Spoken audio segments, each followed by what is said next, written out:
And we're live. Welcome to this evening's live stream, Education or Indoctrination, Ethnic Studies in K through 12. We've got a lot to speak about, so I'm going to get us started right away. Today we have Alina Kaplan with us. She is the president of the Alliance for Constructive Ethnic Studies, and she has been at the forefront of the ethnic studies discussions happening in California and California policy. We have Brandy Shufutinsky with us. She is a social worker, educator, researcher. She is a part of the Jewish Institute for Liberal Values, as well as the Alliance for Constructive Ethnic Studies, both of which are sponsoring this live stream. And finally, we have Michael David Cobb Bowen, who is a Stoic writer, a data engineer, founder of the Conservative Brotherhood, and co founder of Free Black Thought, who is also sponsoring our live stream tonight. With me moderating is David Bernstein, the founder of the Jewish Institute for Liberal Values and co founder of the Institute of Liberal Values. And I am Jennifer Richmond, co founder of the Institute of Liberal Values and community coordinator for the Moral Courage Project. So, with that, before we get started, one of the principles of the Institute of Liberal Values is that we enter into dialogue in good faith and we approach different views with curiosity and humility. And hopefully, at the end of this live stream today, we will be able to take questions from the audience. So, we invite you with those principles in mind to ask questions into the live stream ourselves, and we will get to those towards the end. So, with no further ado, David, take it away. Thank you. Thank you. I'm really looking forward to this program. Do you all hear me? Yes. Yeah. Okay, because I'm seeing myself in a delayed way. I'm sorry about that. So I'm really excited to help moderate this panel. These are really important issues around ethnic studies and how ethnic studies are being taught in schools around the country, and what we're likely to see in other states, just as we saw in California in the now and in the past. So I'm going to start us off with a basic question. What are your concerns about this popularized form of ethnic studies that we saw in California K through 12 and that we might be seeing in other states? And why don't I start with you, Alina Kaplan? Great. First of all, big thank you both to you, David, and to Jennifer and to ILB for hosting this super important conversation. And before I answer that very first question, I wanted to provide just a bit of background. So ACES, short for Alliance for Constructive Ethnic Studies, is a non-partisan grassroots coalition, and we're working to remove basically narrow ideological agendas from ethnic studies. We believe in constructive ethnic studies curriculum, and this is a curriculum that builds bridges, inspires mutual respect, confronts racism, celebrates ethnic accomplishments. In short, this is basically everything that most Americans that haven't heard the term would assume it means. So when we first started out, informally about 2 years ago, formally about a year ago, we assumed that working with ethnic studies meant a relatively narrow focus. After all, we were talking about a one semester course in high school in public and charter schools. As it turned out, it ended up being a much broader subject in the context of today's K-12 education. So first of all, we'll probably be talking about this. California just passed a law mandating ethnic studies as a graduation requirement. The state-approved model curriculum for ethnic studies explicitly encourages schools to integrate ethnic studies into all grades across all subjects. How that's done is a separate conversation that hopefully we'll get into during the Q&A. Now, other states, as David alluded to, are following suit, as generally happens with California curriculum. And so, as it turns out, the impact of the type of ethnic studies is quite deep and broad. So we'll stick with California for a minute. In California, there was this bill called AB 2016 that was passed to mandate the development of an ethnic studies model curriculum. And its goal, its stated objective, was to prepare students to be global citizens and to foster, quote, an appreciation for the contributions of multiple cultures. Okay, so far so good. I think that there are few of our listeners today that would argue with that general objective. Unfortunately, that objective effectively got hijacked by a very specific brand of ethnic studies. And that's what, David, you were referring to when you say popularized ethnic studies. It turns out that there is a very specific discipline on college campuses called critical ethnic studies, and the professors in this field call themselves scholar activists. In other words, they very openly say that yes, they have a political agenda and that they are activists at least as much as they are scholars.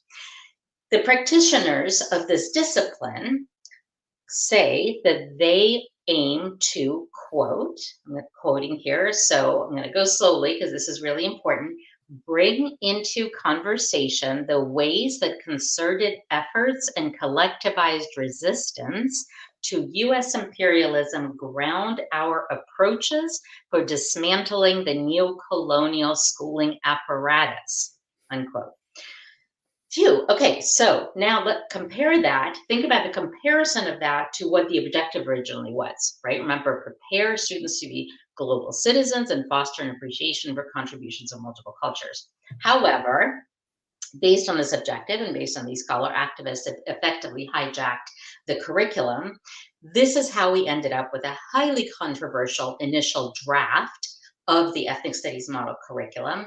And after a bunch of edits to it, this group that offered this original draft, these critical ethnic studies leaders, saw some particular changes that were not to their liking, and they formed their own group, propagating their own curriculum, and that is the curriculum that is the main one that is making its way through California today. It's referred to as either critical ethnic studies, liberated ethnic studies, CRT-based ethnic studies, any of those.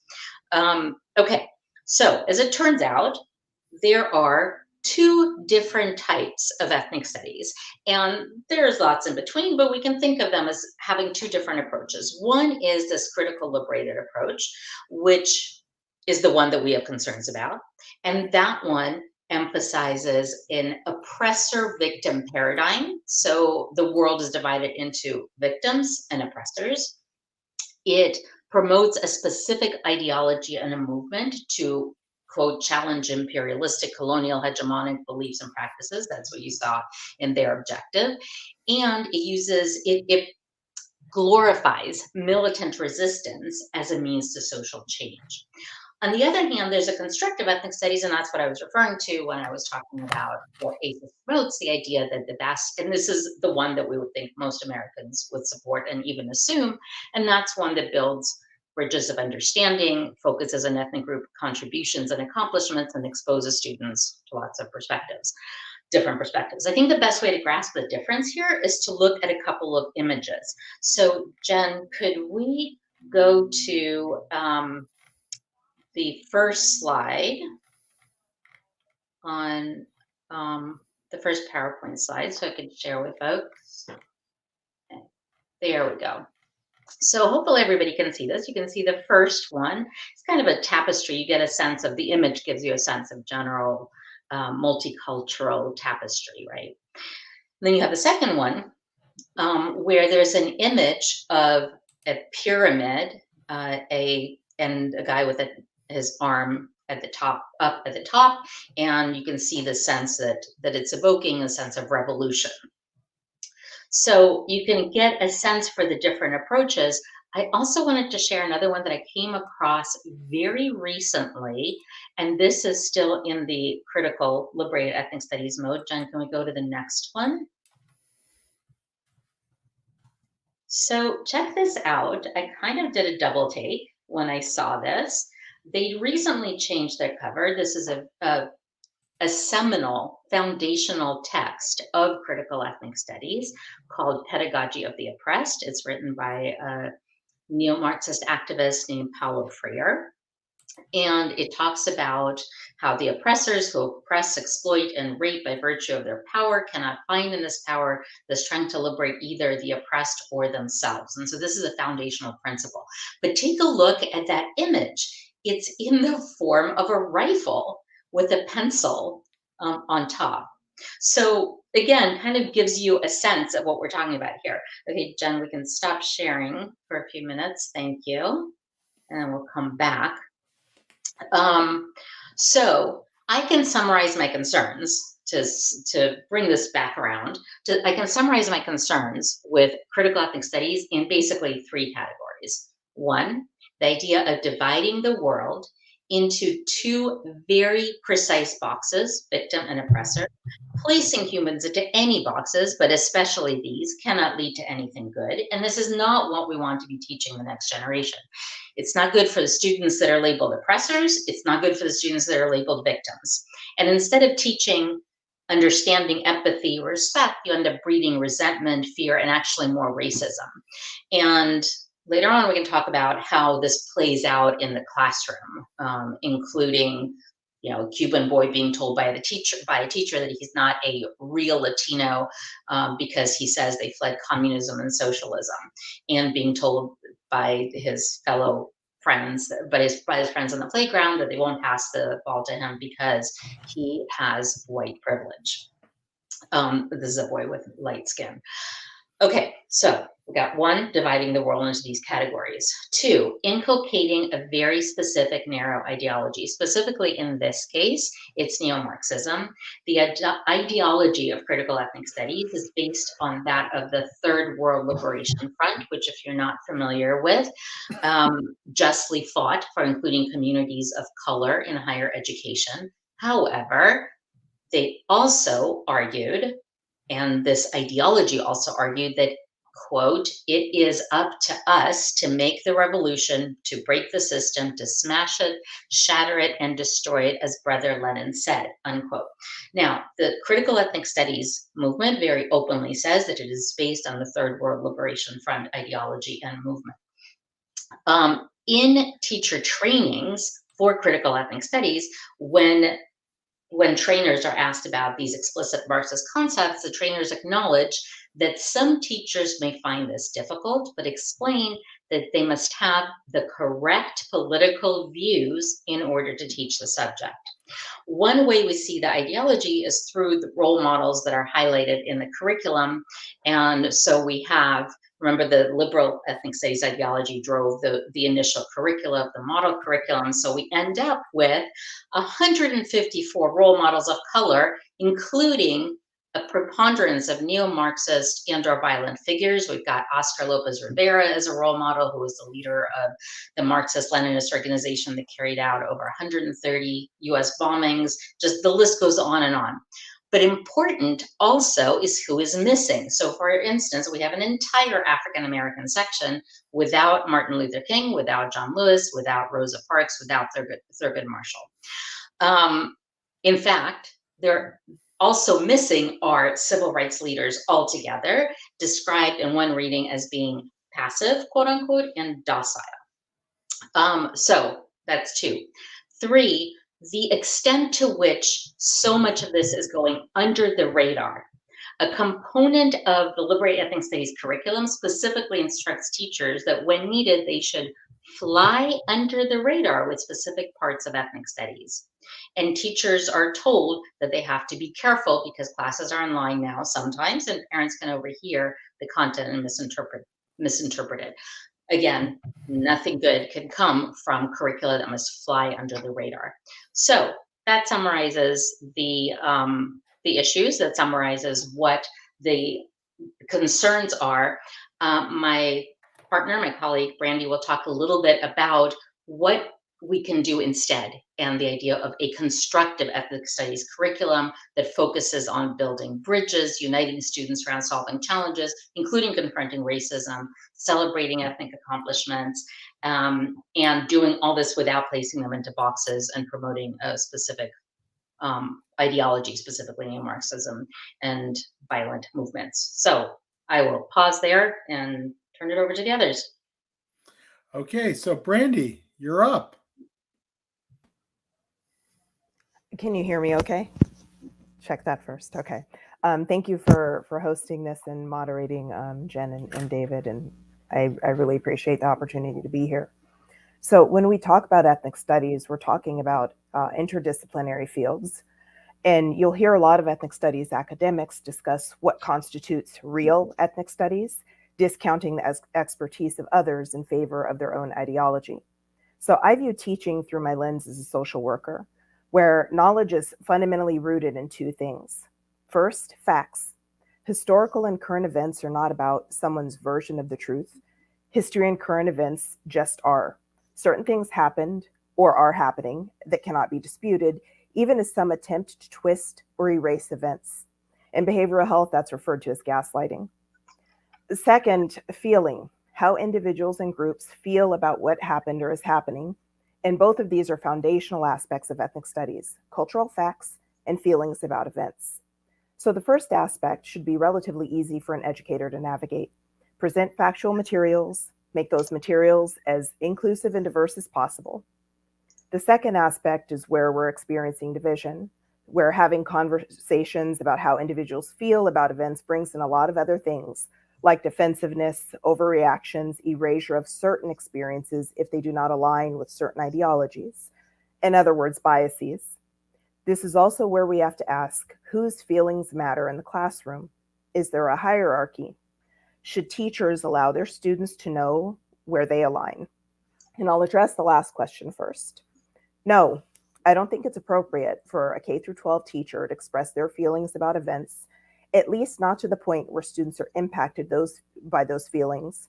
It's not fair for students to feel coerced or pressured to support a teacher's opinions or ideology. And this is the point where education can turn into indoctrination. As to the other two questions about whose feelings matter, when we're discussing K-12 students, the answer should be that, the adults should consider all students' feelings. And that doesn't mean that we should censor difficult content or minimize facts. It does mean that there should be space made for students to learn without fear of judgment or repercussions. So my concerns are centered around the politicization of education, where one ideology is presented as the only truth, and those who disagree are painted with a virtual scarlet letter. It's unfortunate when any fringe extreme begins to overtake the rational majority, and it's unfortunate that education has not been spared this. I'm concerned that learning will recede and indoctrination, akin to what occurs under authoritarian regimes, replaces it. Even though this ideology proclaims itself progressive, it has all the markings of authoritarianism. George Orwell stated this. He said, "The frightening thing about totalitarianism is that it attacks the concept of objective truth. It claims to control the past as well as the future. Analytical thinking and questioning are the food source of curiosity, without which liberalism will die." The encouraging part of this conversation is that it's not a zero-sum game. We don't need to accept that in order to learn real history or real ethnic studies, we have to accept an ideology that flirts with illiberalism. We can encourage schools to implement constructive ethnic studies curricula, which Alina spoke about, and that's where students have space to question and analyze information while confronting issues that impact us all.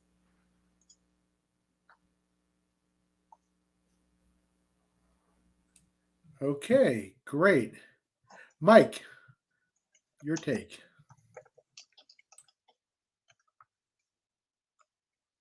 Mike, you're muted. So let's unmute. Sorry. Thanks for having me here. I'm really glad that we have this alternative channel to reach as many people as possible to clarify some things. My primary concern is a narrowing of the ideas of what African Americans can be, have been, could be. I'll start out with a quote. Perhaps the supreme irony of Black American existence is how broadly Black people debate the question of cultural identity among themselves while getting branded as a cultural monolith by those who would deny us the complexity and complexion of a complex community, let alone a nation.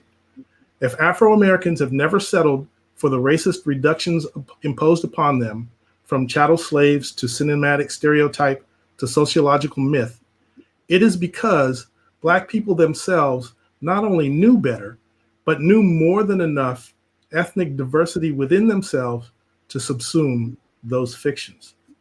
That is by Greg Tate, a writer from the Village Voice, back in the 90s. And I was very impressed by that because I had to come to grips myself with Black diversity. And I think these woke ideologies, wherever they're coming from, are moving us in a dumbing down of our society, from the soft bigotry of low expectations to an ideological position with no expectations. And I see that in 4 or 5 different ways. First of all, there's no expectation of us to have an international consciousness. Even the Black nationalist movement had some Pan-African sentiments. So we were thinking, well, not only what's going on in America in our politics, but what's going on in Ghana, but what's going on in Brazil. So there was a broader take on what all of us might have to go through by looking at specific organizations and specific things that other people were doing. And as we all know, Malcolm X certainly changed his philosophy upon going international. Secondly, I think we are having no expectations of our own prior politics and our own prior cultures. So I'm old enough to know that I was born as a Negro. And we talked about the Negro problem in those days. And then we had Black arts and Black consciousness and Black nationalism. And then a segment of African-American society went in that direction. There was an Afro-American moment. Now we're dealing, in order to explode the monolith, that's why we invented African-American, because it wouldn't make sense to talk about Black people in the 1800s. And now we're dealing with a new terminology, BIPOC, which I have problems with. But then again, this is something that's constantly in motion. So if we're going to just say all Black people should, then we're doing a disservice there. I think there are no expectations outside of these ideologies of class distinctions. And so if we're to be reduced to a race, that means upper middle class or upper class will all be treated as we are oppressed or in poverty. And that may have made sense in 1955 before Brown versus Board of Education, when most Negroes were in poverty. But now that's somewhere around 12 to 15% of 46 million people. So we have certainly more people in the middle class of African Americans than there were total Negroes 60 years ago. We don't talk about religious distinctions. And these are things that people take more seriously among African Americans, as Protestants, as Baptists, as Methodists, as African Methodist Episcopals. My family is both Catholic and Episcopalian on my father's side, Catholic on my mother's side. And I let my kids choose which church they wanted to go to. So even within one family, there's a diversity that's not addressed by these ideologies. I think the most difficult thing for me is dealing with the idea that we have no agency because we should be looked at as a group. And that's, if you're a cat and you sit in a box, then you've herded yourself. But we should be 46 million people incapable of being herded. And so as these ideologies slip under the radar, people are going to expect us to be in these boxes. And we should be more wildcats than that. A geographical distribution. My father's from Connecticut. My mother's from Louisiana. My wife is from Michigan. My son was born in Brooklyn. My daughters were born in Georgia. And we live in California. All of those are different, various places. And every place is not like Compton. And we don't have the attitude like Ice Cube and NWA. So we should not be reduced. And I can just say there is more to African American diversity than is dreamt of in these woke ideologies. We are not all spoken for. Thank you, Mike. So let's go to a question here. There's a couple good questions. I want to direct this one to Alina, who's really our resident guru of the California AB 101 guardrails. What the AB 101 guardrails? Those are the guardrails that were put in to prevent California from taking the path of sort of the most extreme versions, anti-Semitic versions of the curriculum. Would they would they prevent these schools from? Would they make these schools stay on the path of constructive ethnic studies? If not, why not? Hi, Joe. Thanks for the question. So this is a complicated question, and it has multiple aspects. On the one hand, as we have been and will be talking about, ethnic studies can be a really positive thing.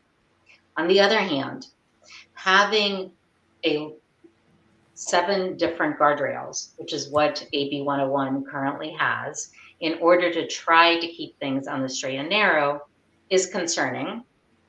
And we want to make sure that the intent of AB 101, which is to make sure that students are learning the type of ethnic studies that brings them together, that builds bridges, that the intent of AB 101 is actually carried out.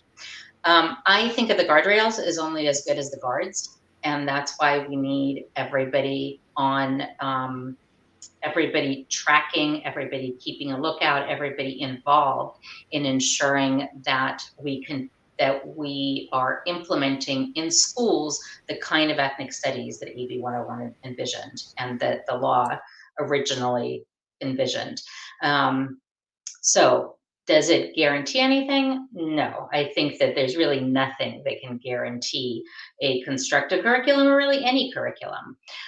Does it help? Yes. They are tools for all of us that are in the positions to be able to stay on top and that means everybody. That means every parent, every voter, to stay on top of what's happening in the individual schools and the districts, and to demand, to insist that they get the information they need, and that things are, if they are not going the way that they should be in terms of constructive ethnic studies, that they change.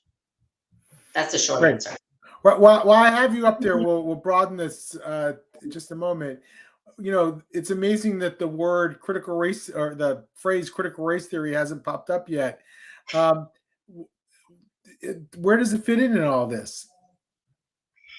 Great question. So we actually have conversations about this all the time internally about the extent to which we want to be talking about critical race theory, honestly, because the issue is not critical race theory in and of itself. Critical race theory is a legal theory. It's been around forever and ever. It's been taught in law schools among lots of different theories, including, by the way, other race theories. The issue is taking that theory, that very particular theory, pushing it down into K through 12, not even talking about college, into K through 12, and then making it at the lens through which a topic, in this case, ethnic studies, is taught.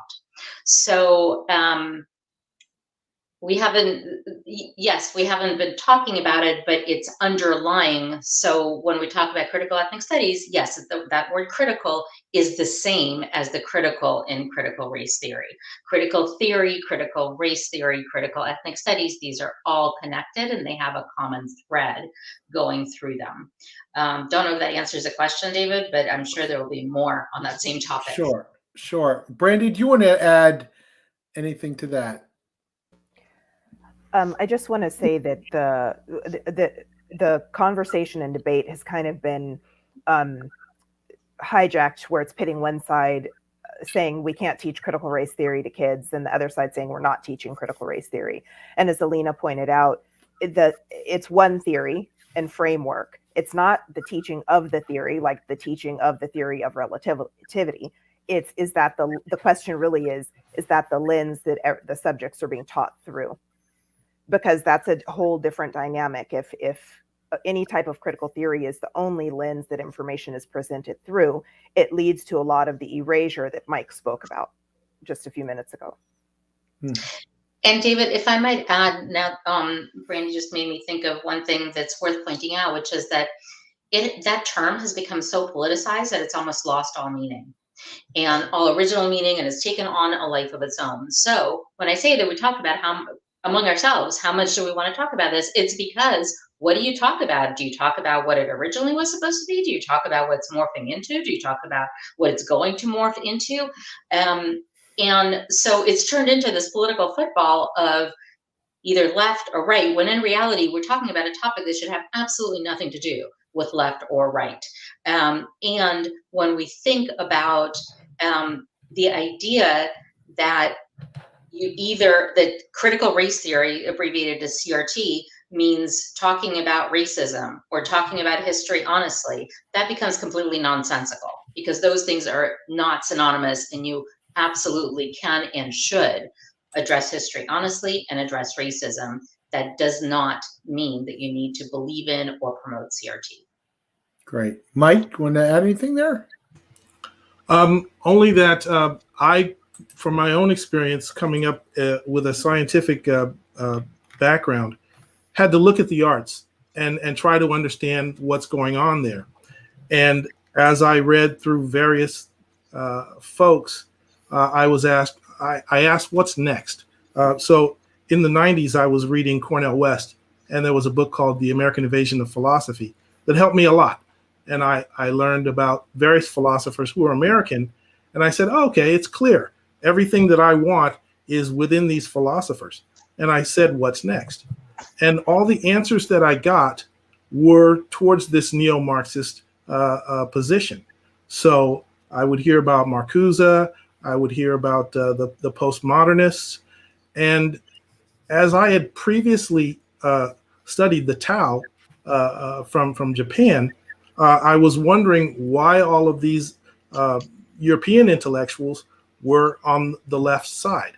And so I couldn't find out for many years later that there were conservatives that might be interesting to me and to broader aspects of society. But it was just like, well, you're a Black person, you must be oppressed. You want to read Paulo Freire. You want to read the critical folks. So yeah, I had to go through Crenshaw and Lord and Aldonzua and that set of thinkers before I could get to something else, because presumptions were made about what I was going to use knowledge for. And I think it's the same thing that's going to be foisted on K through 12 unless we act. Great. Thank you. Let's go on. So we talk a lot about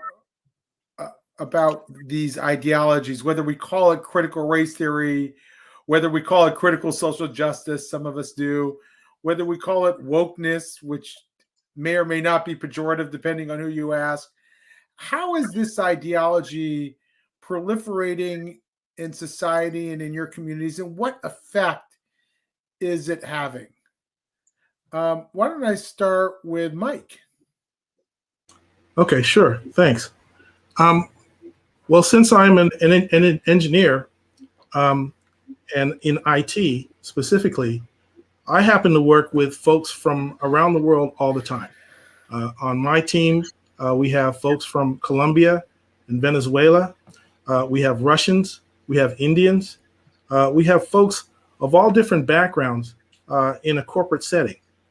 Once I was with a small company, now I'm with a larger company. And we all speak the same language, which is the logic of programming languages. And that's how we communicate. It's universal. And I think about that also, if we could read music, that too is unique. And we share those things. But we're under a kind of strange kind of threat, which goes beyond K through 12 education, which is the way that we inculcate certain ethics, and the critical studies are part of this, into corporate governance. And so people who are in other countries working with us in America are subject to, for example, our sexual harassment guidelines. And so with CRT, there's also DEI, diversity, things that have conceptualized and are getting more and more concrete in corporate work. And there's also ESG with ethical social governance, which are guidelines that are making investors put their money into this company rather than that company. And of course, there are diversity points that are kept track of. And so people who don't have the context of American culture or no other way to understand this either because of language or just because they don't understand American culture, are subject to these growing international rules. So this is another place that a woke ideology is finding root in terms of the way that we negotiate all things in business between each other. And so it's a very strange thing to have worked in Germany, Italy, Australia, Colombia, myself, and most of the major cities in America without these kinds of guidelines, to see them creeping in as a part of the way that personnel has changed to human resources, and they have more and more influence on the way we communicate with each other or should not communicate with each other. And a lot of this is for the better. We certainly don't want to have sexual harassment and a hurtful workplace. And these are things that have done well. But there are these other ways of creeping forward that are not integrative. So I grew up when affirmative action based on the Bakke decision was kind of the status quo. And we all kind of agreed during the 80s after the Bakke decision that this is the way to go forward. And that made a difference in corporate settings. It made a sense in academic settings. And there were a series of decisions that came after that where we gradually spun into the term of diversity. And we just assumed that ethnic diversity would be intellectual diversity. And there have been various corruptions of multiculturalism, from my perspective, that are now transparently racial. So when we talk about anything like cultural appropriation, these are things that have impact beyond the classroom in the world of work.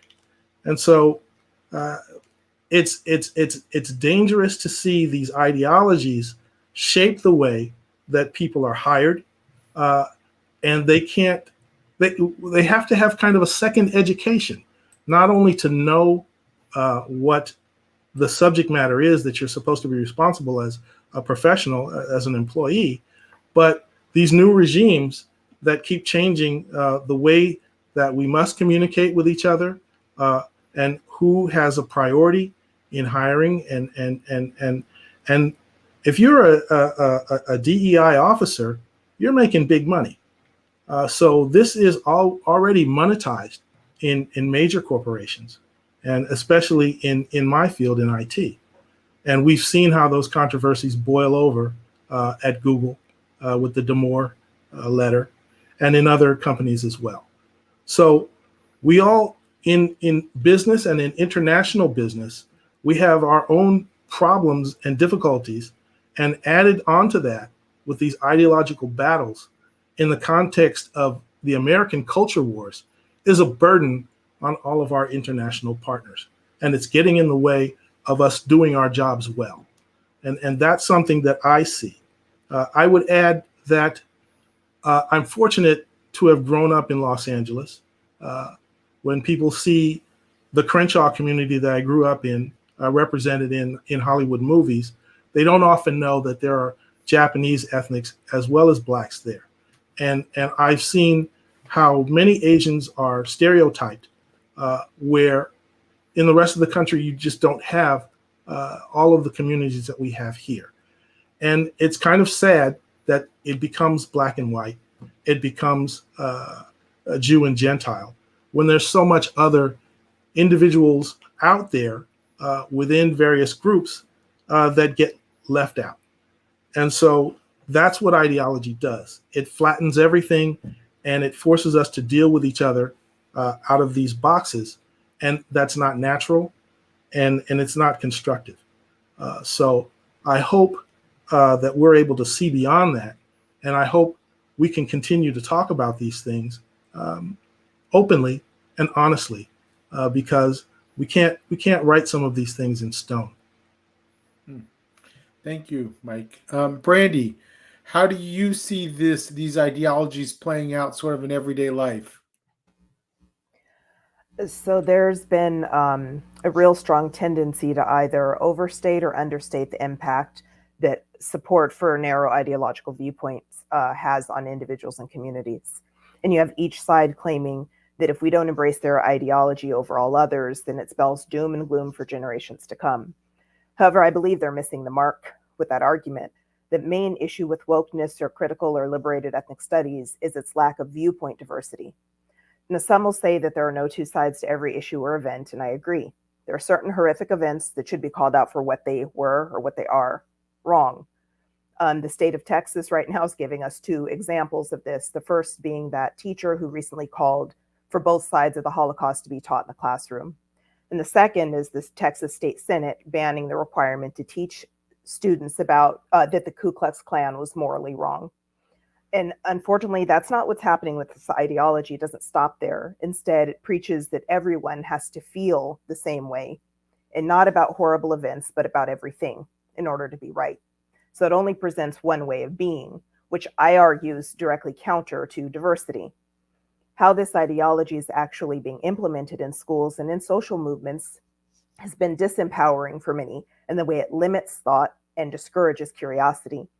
Elements that turned people from victims to survivors are grounded in individual agency, where circumstances didn't prevent people from succeeding. And the very idea of individual agency is marginalized by this ideology. It's erased and ignored by it. Instead, individuals and identity groups are encouraged to embrace small thinking, one way of being, feeling, and acting. And if we examine liberal victories throughout history, battles against bigotry, misogyny, homophobia, battles for freedom of speech, we're going to see that it took a diversity of thought and action. One way was not enough to defeat illiberal forces that sought to silence communities and erase individual agency. What was needed was actually diversity and inclusivity, not only bringing together racial or ethnically diverse groups of people, but people with different approaches, all working together towards a common goal. And I'll use an example of women's suffrage. There were women who were working on a national level, petitioning the federal government to recognize women's rights as US citizens. And then there were those that were going state by state. Those who excluded, there were groups of women that excluded Black women from the women's suffrage movement, and other groups who actually were advocating for suffrage of all women. And the pressure that this type of inclusivity builds is what worked to gain the rights of citizenship for women in the United States. What we're currently seeing is the antithesis to this. The direct impact that this is having on multi-ethnic and multicultural communities is that it encourages divisiveness. It forces one to choose one identity, one viewpoint, and erase and marginalize parts of oneself and one's community.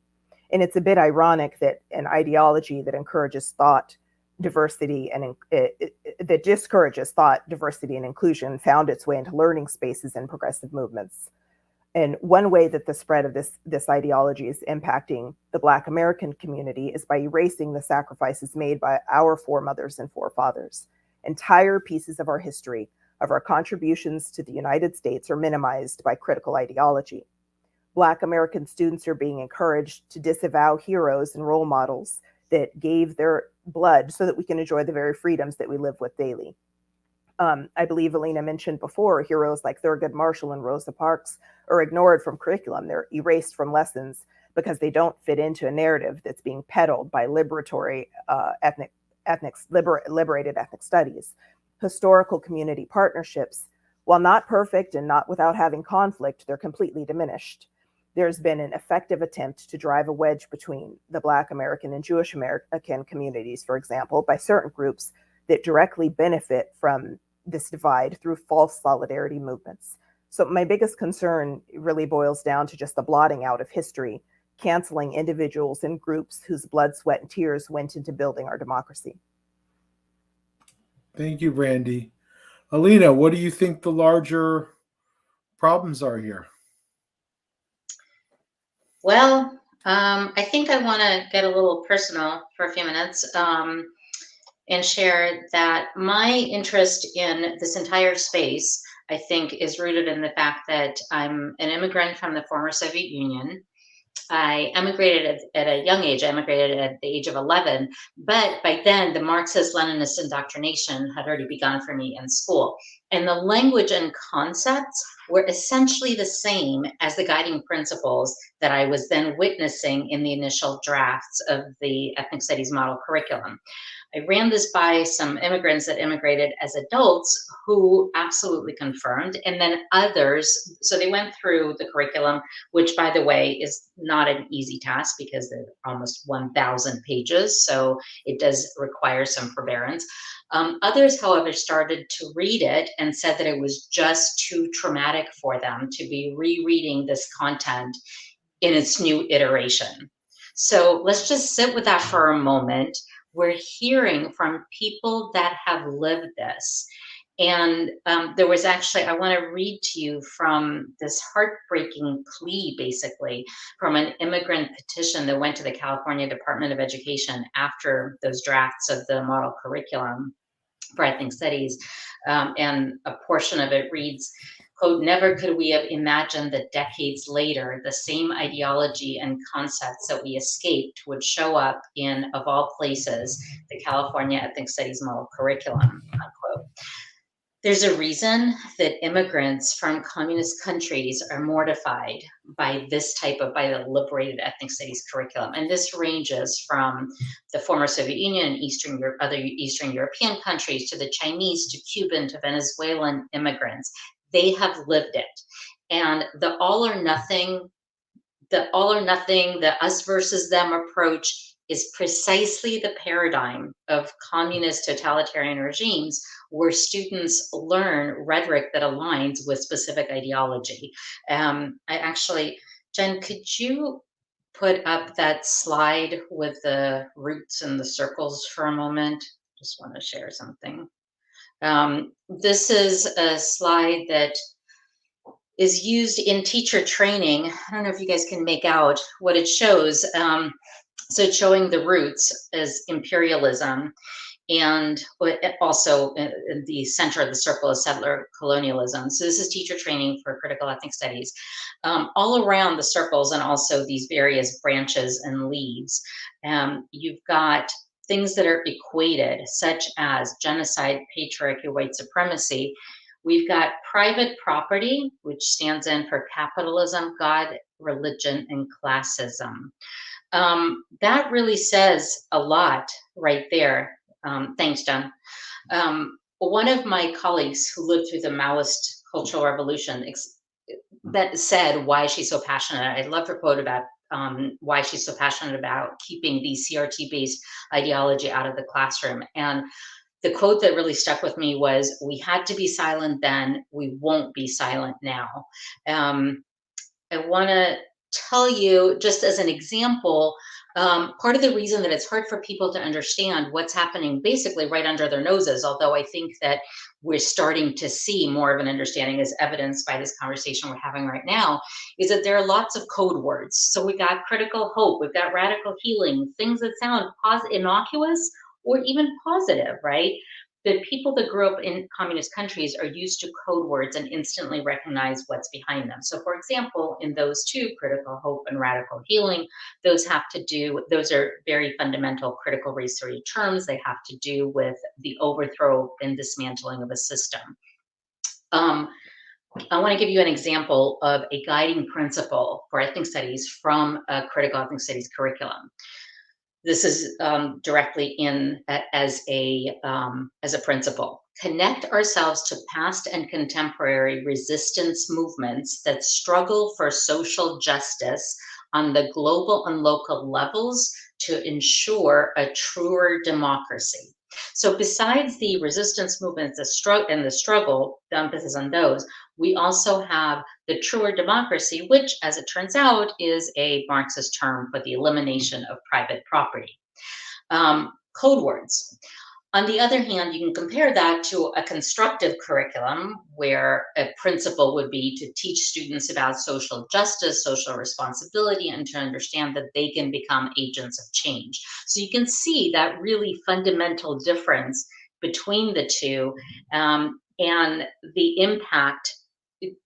The way that this can be propagated in the classroom absolutely cannot be overstated in every classroom, in literally every subject. Alina, while you're on the stage, I've got a question for you from the audience. The question is, who are the principal advocates of critical ethnic studies? How have they managed to exercise such power over curricular development and implementation? So this is basically a great formulation of a question that is an important one to ask, which is, how in the world did this happen? How do we get to this point? It's just so completely nonsensical, right? In the case of ethnic studies, the answer to the first question, where do these people come from? They come from academia, they come from higher education. These are the folks that I alluded to at the beginning when I talked about scholar activists. These are people that see themselves, the activism part, as even more important than the scholarship part. To them, propagating a very particular notion, and they openly say that many of them will openly say they propagate neo-Marxism as an ideology. Not all. Many of the texts that they use will completely openly say that they propagate a specific ideology. So this ideology and this subject is quite prevalent on college campuses. In fact, I would say that almost all ethnic studies programs on college campuses are critical ethnic studies programs. These same professors have now started an entire business, basically, and a movement to push us all into K through 12. Now, how have they managed to exercise such power? I'm going to give a very abbreviated answer to that: because we have let them. We can go into detail of the history of how this happened, while there wasn't enough accountability and some systems failed, and so there were people that were nominated that were very heavily on the activist side, and activists are not supposed to be doing curricula, and how in the world did this happen? And then the California Department of Education did some hand wringing and said that, well, we'll put systems in place so it doesn't happen again. And then how's it continuing to happen? Well, because they insist, this critical ethnic studies movement insists that it's about ethnic studies in general, and it's way too easy to conflate critical ethnic studies with ethnic studies in general, is to say that, oh, well, if you don't approve of this, then that must be that you don't want ethnic studies and you are therefore a racist, when in reality what it means is you don't approve this very particular brand of ethnic studies. So that's another reason. But really, the bottom line is, how did it happen? Because we let it. Yes, I want to ask this question posed by Darnell Samuels, and I think we can broaden it a little bit. What is the plan for change? Is it a matter of schools balancing their staffing with woke and non-woke teachers? How do we ensure that ideas get a fair hearing in our discussions in school? Maybe we'll start with you, Brandy. I think that kind of going off of actually Alina's answer said that we let it is more involvement. So, and Alina, you can elaborate on this, but one of the requirements for the ethnic studies curricula that will be implemented in schools is to have public input and public knowledge. It's actually, transparency. And that means that in order to address it, community members need to show up in a respectful way, have a dialogue, show up in an organized way to actually be heard and make effective change. This isn't about coming in and causing a disruption. It's actually about gathering information and knowledge about what's going to be taught in our children's schools and getting the tools necessary to be an effective community member. And that's the beauty of living in a democracy and kind of, fighting to maintain our democracy, is that it necessitates active participation. Mike? David, sorry. Go ahead, Mike, and then I want That is a tricky question, because from my perspective, a lot of things have been politicized, and people will get their first view from the kind of reactionary folks that are involved and loud and influential in this debate.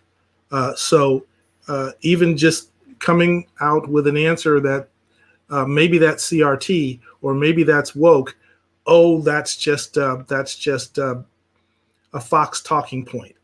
And so it's difficult to sustain a public discussion with non-academics who don't actually read all of this, and have a medium in which a more casual discussion, but well informed, can be sustained and take place.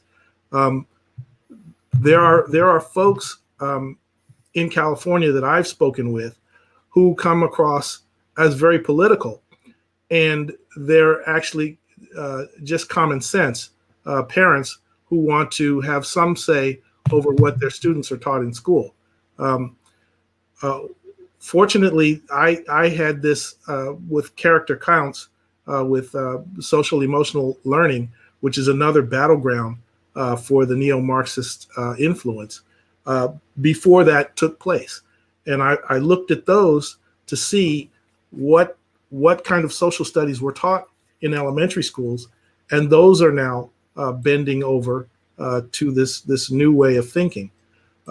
So it will take patience, and parents are going to have to get more involved, and we need to facilitate discussions at a non-academic level like this and get the word out.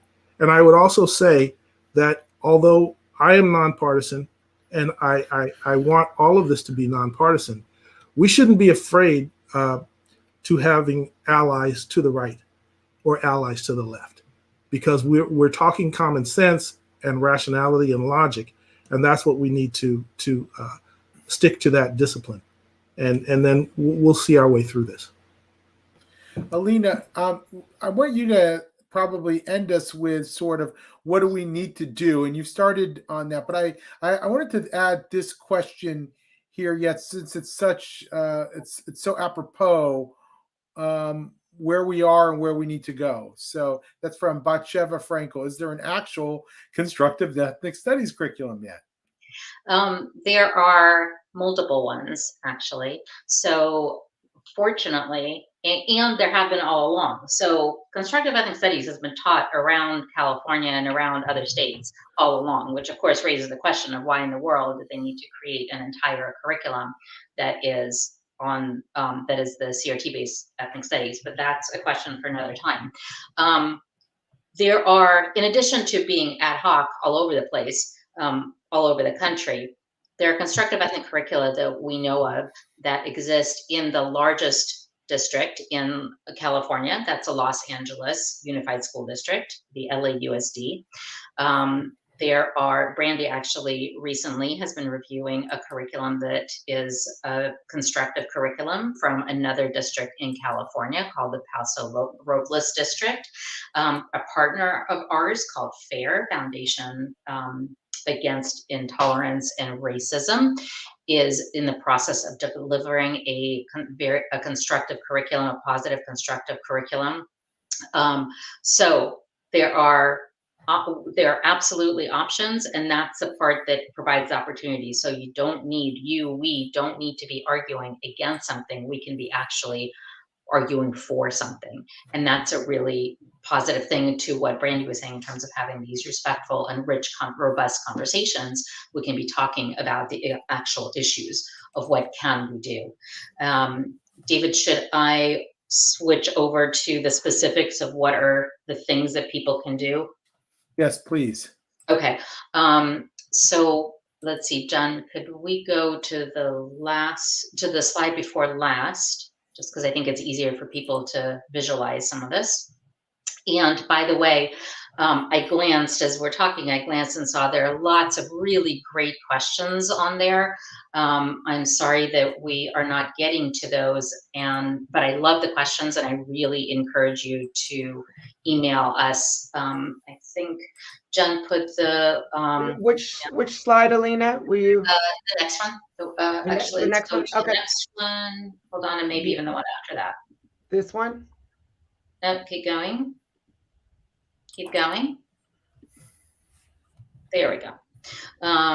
Nope, one before that. There we go. Okay. So things that you can do. number one thing that I think you're hearing a theme across the board is get involved in some way. Don't care what way, just get involved in a way that feels right to you. We have recently published an ACEs Toolkit Guide to Action. So you can actually go to our website and navigate to the toolkit, which will give you a whole variety of steps you can take depending on where your interests lie, from as a parent approaching teachers and administrators and board members yourself, to mobilizing those around you. Numbers are key. So when we talk about how can we affect change, it's going to be through numbers. It's going to be through people speaking up and getting to a critical, so to speak, mass in order to push back on what's happening. So go to the ACEs Toolkit, check out what you can do, and you'll also see a whole bunch of talking points that will help you kind of get up to speed and know how to talk about these issues. Write letters to the editor, op-eds to local papers, national papers, anywhere. Get the word out. There's a very fundamental principle here, which is that we want to shine a big, giant light on it. So honestly, I'll tell you, our strategy as ACEs is really pretty simple. It's expose and mobilize. So expose what's going on, shine a light on it, and get more and more people to know about it. Go to school board meetings. You don't need to be a parent. Anybody can go to school board meetings to stay informed. Ask your administrators, ask your teacher, ask administrators, ask school board members what kind of ethnic studies are being taught, and ask to see the materials. You'll get pushback sometimes. That's okay. Keep going, keep pushing against the pushback and powering through it. But get the information and then spread the information. If you're willing to get on a school board or a district curriculum committee, that's great. Those have a lot of voice in what happens in curricula. Talk to other parents, talk to your neighbors, talk to teachers, talk to everybody you can to spread the word. And if you still have no idea how you'd like to get involved, please let us know. Let us know even if you do have an idea. And we would love to provide you with opportunities that were hopefully right just for what you're looking for. Wonderful. Jen, you want to wrap it up? Oh, thank you, everyone. I think I've got the share off there. I think we ought to leave on an upbeat note with the information that we'll share also here. It was already shared in the chat of the ACEs Toolkit. Thank you so much for providing that, Alina. And hopefully this is the first of many other conversations. Thank you, Mike. Yeah. Thank you, Brandy. Thank you, everyone. All right. Take care.